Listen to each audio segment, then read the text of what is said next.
Yo, what up guys, I'm Sammy and welcome back to the Soul Brothers channel.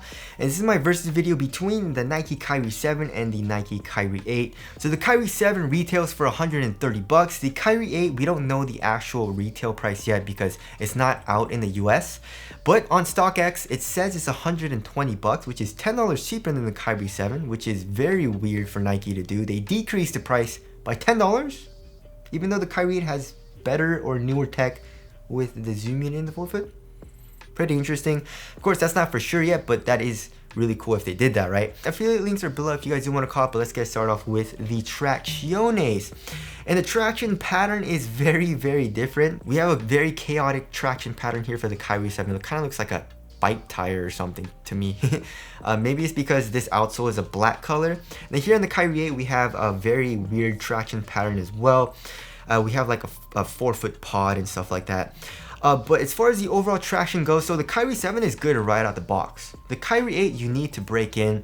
At first, it wasn't that good, but then I kept playing in it, and after like a couple days to a week, it started to get really, really good. So if at first you don't like it, just keep playing in it and it'll get better. But the overall bite, I would still say the Kyrie 7 has the overall better bite on a clean court. You know, it just stops a little bit better. It's a little bit more consistent as well. And now moving on to dust, the Kyrie 7, it picks up a little bit of dust, but it's a very easy and also very quick wipe. It picks up dust pretty frequently though.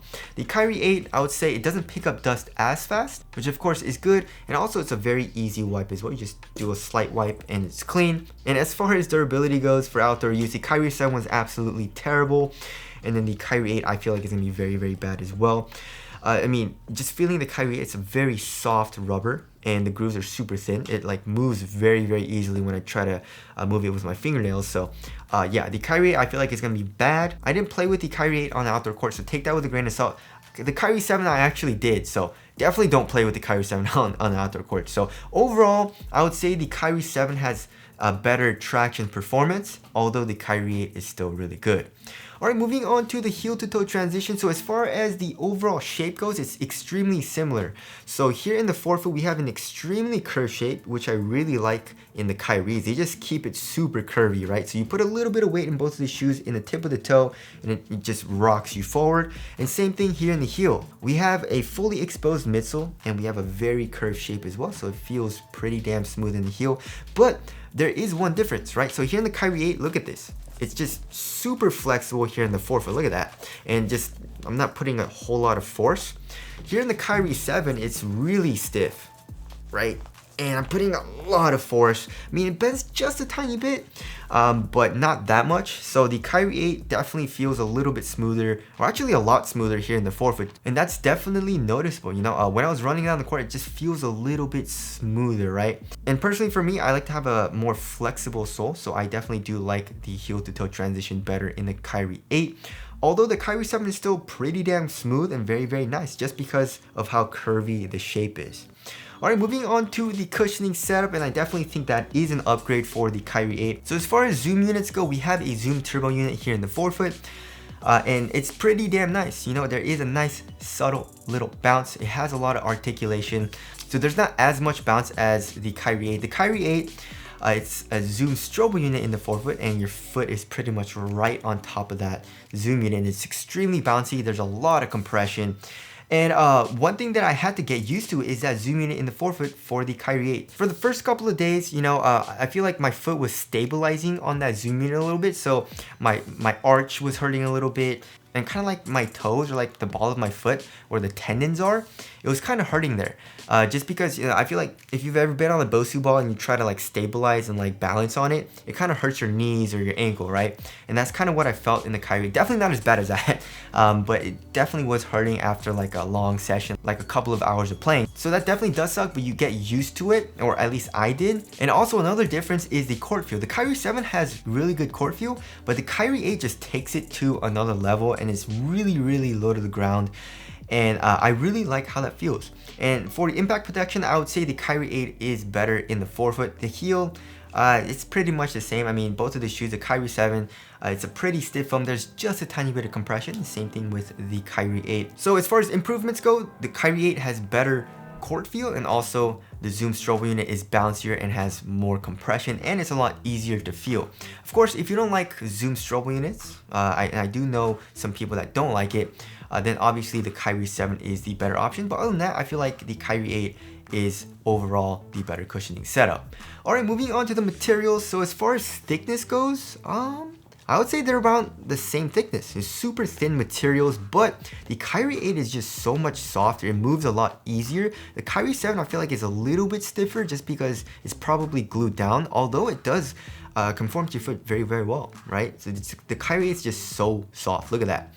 So I do like the Kyrie 8 material better, and like I said, the quality feels a lot better here in the Kyrie 8. Moving on to the tongue, the tongue here in the Kyrie 7 actually has a good amount of padding, which feels nice, but the Kyrie 8 takes it to another level and gives you an insane amount of padding, which feels extremely nice, especially on top of your foot. And then also here in the ankle area, the Kyrie 8 has a lot more padding, which feels super cozy and very, very comfortable.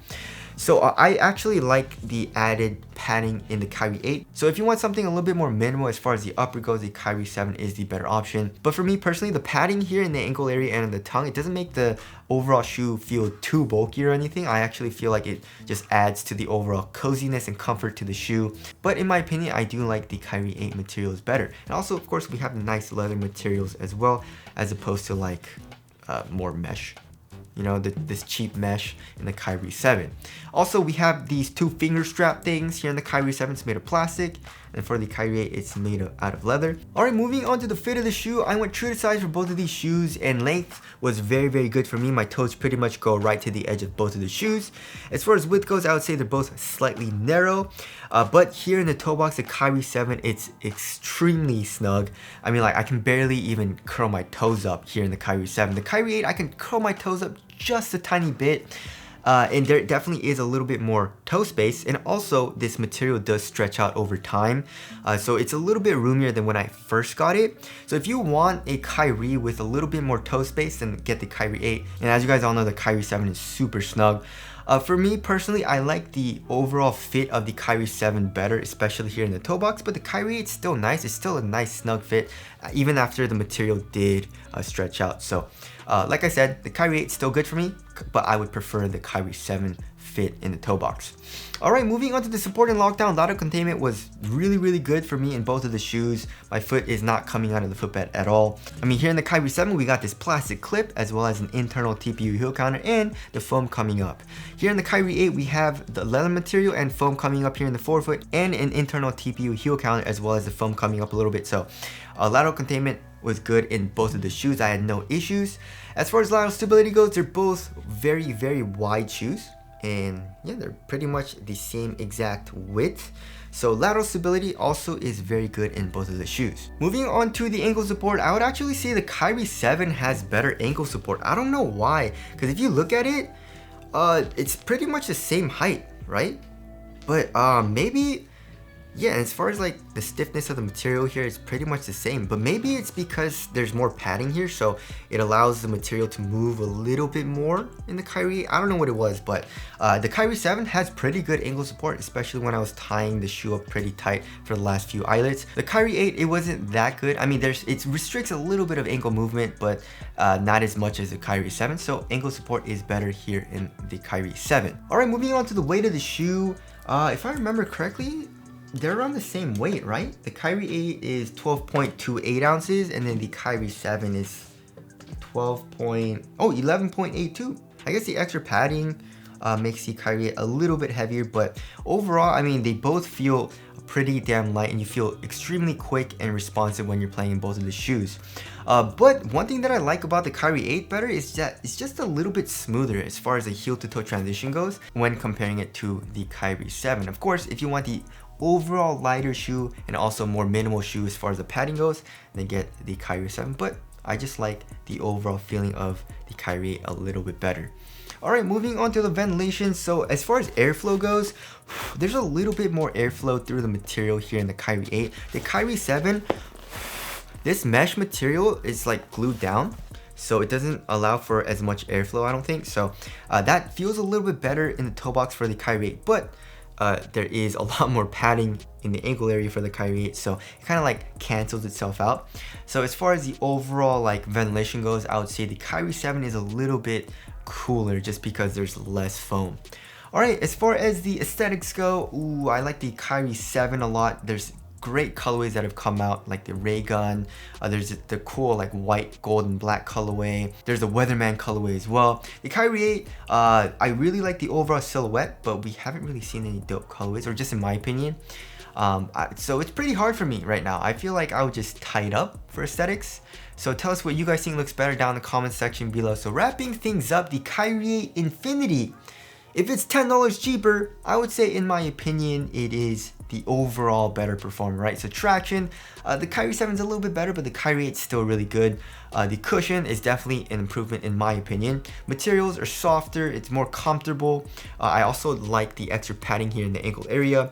The overall ride of the shoe is a lot more flexible and smoother. Support's just as good, and it's still a very lightweight and responsive shoe. So the Kyrie 8 feels really, really nice. The Kyrie 7, still a top tier performer. It's very, very nice to play in, right? But the Kyrie 8, I feel like I would choose over the Kyrie 7 if I had to like choose a shoe to play out right now, right? So I definitely like the evolution of the Kyrie line and where it's going. I mean, it's been pretty similar as far as the design goes and the overall performance, but the Kyrie 8, I feel like they definitely leveled up and made some changes and improvements that I really, really like. So anyways, that about concludes this versus video. Kyrie 8 for the win. Again, if you guys want to cop, I'll try to leave an affiliate link in the description box for both of these shoes. But thank you guys for watching, and I'll see you guys in the next one.